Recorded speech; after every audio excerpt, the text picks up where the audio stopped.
AI के through पूछा गया कुछ महत्व क्वेश्चन जो कि आप भी जानोगे तब तो आपको पता चलेगा। जैसे कि मैंने पूछा, हम कैसे पता करें कि हमारे देश में डिक्टेटरशिप तेज़ी से बढ़ रहा है कि नहीं, किन चीज़ों से हम पता करें। तो देखते हैं कि क्या क्या बोला एआई ने। बहुत अच्छा सवाल है। किसी भी देश में यह समझने के लिए कि डिक्टेटरशाही बढ़ रही है या नहीं, हमें कुछ संकेतों, लक्षणों पर ध्यान देना चाहिए।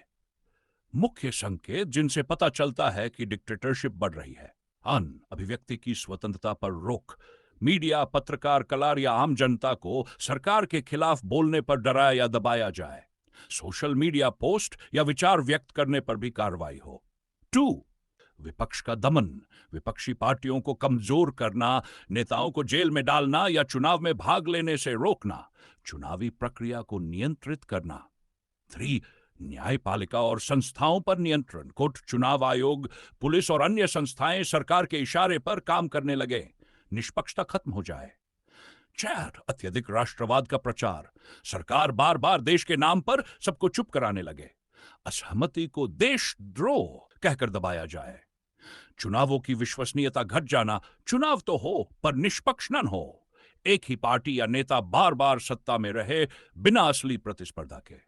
हैश, नागरिक अधिकारों में कटौती, स्वतंत्र संगठनों, एनजीओज, यूनियनों पर प्रतिबंध, लोगों को इकट्ठा होकर विरोध करने से रोकना।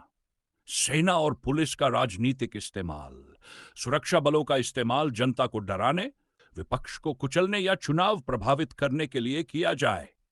एक ही नेता की छवि का महिमामन, नेता को राष्ट्र का उद्धारक, मसीहा या अंतिम विकल्प बताना, जगह जगह उसी नेता की तस्वीरें, नारों का जोर।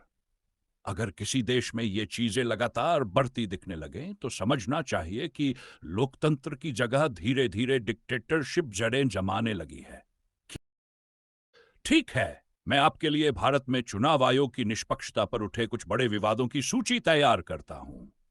भारत में चुनाव आयोग की निष्पक्षता पर प्रमुख विवाद: 1, ईवीएम, ईवीएम और वीवीपैट विवाद। कई बार विपक्ष ने आरोप लगाया कि ईवीएम मशीनों से छेड़छाड़ करके भाजपा को फायदा पहुंचाया जाता है। चुनाव आयोग ने हमेशा इसे खारिज किया, लेकिन पारदर्शिता की मांग जैसे 10% वीवीपैट मिलान नहीं मानी। 2, आचार संहिता उल्लंघन पर असमान कार्रवाई। भाजपा नेताओं पर आचार संहिता उल्लंघन के आरोप लगे, लेकिन आयोग ने अक्सर नरमी दिखाई, जबकि विपक्षी नेताओं पर त्वरित और सख्त कार्रवाई हुई। 3, भाजपा की बड़ी रैलियों और विज्ञापनों पर छूट। विपक्ष ने आरोप लगाया कि भाजपा को चुनाव प्रचार, रैलियों, मीडिया कवरेज और विज्ञापनों में कहीं अधिक डील दी जाती है, वहीं विपक्षी दलों को नियमों से रोका जाता है। 4, 2004 लोकसभा चुनाव से जुड़े आरोप। राहुल गांधी और विपक्षी गठबंधन ने आरोप लगाया कि मतदाता सूची में गड़बड़ी की जा रही है, खासकर बिहार, उत्तर प्रदेश और अन्य राज्यों में गोस्ट वोटर्स या वोट कटवाने के मामले सामने आए। 2022 दिल्ली चुनाव और शाहीन बाग, नेताओं द्वारा भड़काऊ बयान जैसे गोली मारो वाले नारे पर आयोग की कार्रवाई बहुत देर से हुई और बहुत हल्की थी। इससे आयोग पर पक्षपात के आरोप लगे। एक्स, उत्तर प्रदेश चुनाव। चुनाव आयोग ने कोविड के नाम पर विपक्ष की रैलियों पर रोक लगाई, लेकिन भाजपा की डिजिटल रैलियां और प्रचार खुले रहे। विपक्ष ने वन साइडेड रिस्ट्रिक्शन बताया। 7, बिहार मतदाता सूची विवाद।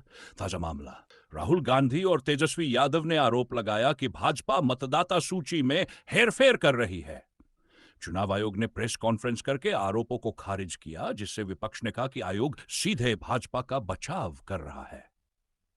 निष्कर्ष, भारत में चुनाव आयोग संवैधानिक रूप से स्वतंत्र संस्था है, लेकिन पिछले एक दशक में उस पर बार बार आरोप लगे हैं कि वह सत्ता पक्ष के साथ खड़ा है और विपक्ष की शिकायतों को नजरअंदाज करता है।